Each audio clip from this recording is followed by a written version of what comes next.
शिल प्रभुपाद की हरे कृष्ण महामंत्र की।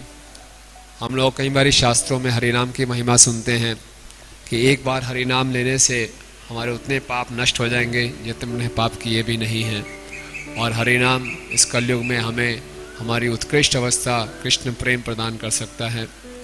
और तरह तरह की जब हरिनाम की महिमा सुनते हैं और फिर अपने जीवन में देखते हैं तो हमें लगता है ये सब कुछ हो सकता है अतुष्योक्ति हो, क्योंकि मेरे जीवन में इसका कोई प्रभाव नहीं पड़ रहा। निश्चित रूप से हमें असुरक्षित लगती कोई हमें इसका प्रभाव पूर्ण रूप से नहीं पड़ रहा, लेकिन ये वास्तव में वैदिक सत्य हैं। और हरिनाम अपना पूर्ण प्रभाव तब दिखाएगा जब हम हरिनाम का अपराध रहित होकर जप करेंगे। अपराध रहित जप की शुरुआत होती है ध्यान पूर्वक सुनने से।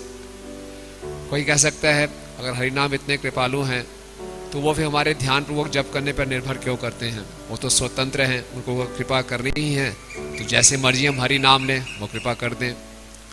हरि नाम कोई संसार की कोई जड़ वस्तु नहीं है। नाम चिंतामणि कृष्ण चैतन्य रस विग्रह, वो एक व्यक्ति हैं और वो देखना चाहते हैं कि हम वास्तव में कितना उनको चाहते हैं। तो जिस प्रकार से कोई हमारा कोई मित्र आए, वो हमसे बात करने का प्रयास कर रहा हो और हम बिल्कुल अपसेट माइंडेड होकर उस पर ध्यान ही नहीं दे रहे, तो कितनी देर तक हमसे वो बात कर सकता है? हरिनाम बहुत कृपालु हैं कि बार बार हमें मौका दे रहे हैं, हमको ये मौका दे रहे हैं कि हम उनसे संबंध स्थापित कर सकें। तो हरिनाम की महिमा हम समझ पाएंगे जब हम अपराध रहित होकर जप करेंगे।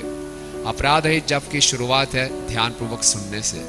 तो सुनने का प्रयास करना चाहिए। जितना श्रद्धा भक्ति और सिंसियर एफर्ट्स हम करेंगे उतना हरिनाम अपने आप को रिवील करेगा। श्री कृष्ण शब्द अपने आप को प्रकट करेगा जब हम एटलीस्ट हम कृष्ण को सुनेंगे।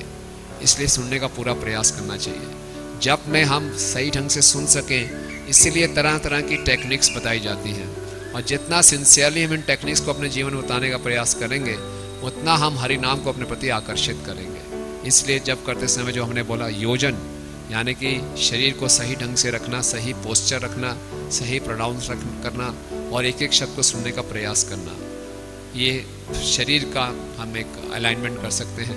और मन को वर्तमान में ही उपस्थित रखना और हृदय से भगवान के लिए प्रार्थनाएं करना।